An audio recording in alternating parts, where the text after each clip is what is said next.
The reason gold is so important, gold and silver, is because gold and silver is God's money. It's money made by God. And then in 1971, the U.S. government, under President Nixon, took God's money and turned it into man-made money. Never in the history of the world, this is the thing, never in the history of the world has this ever happened. In 1971, the U.S. and Nixon convinced the entire world to replace gold and silver with paper money. This stuff. Cash is trash. So the reason we have so much volatility in the world today is historically, since the time of the Romans and the Greeks and the French and the English and the Germans, every time they have taken God's money, like silver here, and replaced it with man-made money, there's been economic volatility. Now the problem is, so the dollar is going to keep dropping. So one of the reasons I can predict what's going to happen is I can predict the dollar will keep dropping simply because the U.S. government and now the euro, the European central banks, are printing so much of this trash. So you'll see gold going up in price, oil going up in price, real estate going up in price, because this is trash. So that's what happened in 1971, has happened throughout history. And the reason this current election doesn't make any difference is the only person they can put this back in place is a strong, charismatic leader. People like Julius Caesar, Napoleon. That's why they were such great leaders, was they actually replaced this with this. Unfortunately, we do not have that person among the candidates. I know Ron Paul, philosophically, I agree with him as closely as possible, but unfortunately I don't think Ron Paul has the chutzpah, as my Jewish friends would say, to change this whole thing. So there will be more this printed than ever before, which means the dollar keeps coming down and other things keep going up. And that's really what's going to happen. It's predictable. And eventually this will go to its true worth, zero. So all of you savers out there and people trying to save this trash, you're going to lose big time. With that, Mike Lee. Kim was talking about the crystal ball, and Kelly was talking about cycles. And the way you make that crystal ball work is just reading economic history, because everything is just waves and cycles and waves and cycles over and over and over again. It's all happened before. In fact, the thing with the currency has literally happened hundreds of times, where they've gone to from an asset-backed currency. Currencies have been backed by oil, by gold and silver, by land. As soon as you remove something that you can't, something that puts financial constraint on them, where you can't just print as much of it as you want, the currency is pretty much doomed. Historically, throughout time, again, it's not crystal ball, it's called prognostication. Every 75 years there's a depression. The last depression was 1930. So we're right on it right now. Yeah. Now, again, the rich will get richer and the poor and middle class will get wiped out, unfortunately.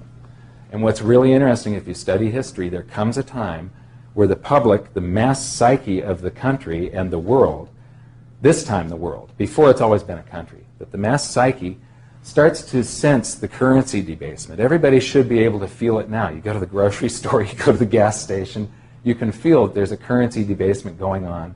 Everything's costing more. Your currency is losing purchasing power. And as the public starts to wake up, gold and silver go through the roof, and all that paper that they've created, gold and silver do an accounting periodically throughout history. It's really exciting to see this. They automatically revalue themselves when the public wakes up, and they catch up to all the currency that's been produced.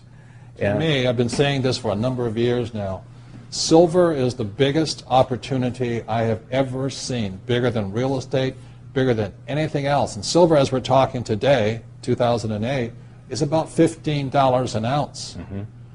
There's less than 10-year supply worth of silver on planet Earth. The difference between gold and silver is gold is hoarded, silver is consumed. Silver is an industrial precious metal.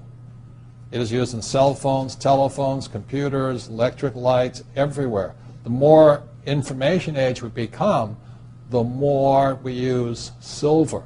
And what what Michael is saying is that stockpile is at all-time lows, and they're not discovering much more. One of the things, too, you can buy it and you can take it home. It can't go bankrupt on you. You can't have a labor dispute or Enron accounting. It's just this super simple thing. You buy it now, you sit on it for 5 years. I don't know how long it's going to take, 2 years, 5 years, 10 years. That is how fast it's going to hit people. If you can understand that, that's why it's information age, not industrial age. And so all those, I feel for them, hoping the government's going to pay, like, who's going to win? Is it Hillary? Is it Obama? Is it Mitt Romney? I mean, they can't do a thing about this. It's too late. It doesn't matter. What matters is how smart you are now. If you think these guys are going to save your family, I think you're in for a sad, rude awakening. Because we've been here before. And the middle class will probably be wiped out in America. Yeah, so I think during this cycle, the savers are going to be wiped out, the spenders are going to be wiped. Those are fake $1 million bills, and they're going to be reality. Well, aren't you here? They've already shown their hand. They've already played their hand. Yeah. They're not even going to print this. It's just going to flood with this.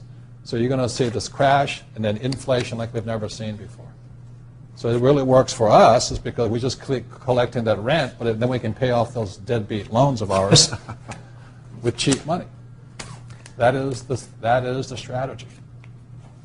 In 1980, it took 1,000 ounces of gold to buy silver to buy a single-family median-price home in the United States, and silver was not rare then.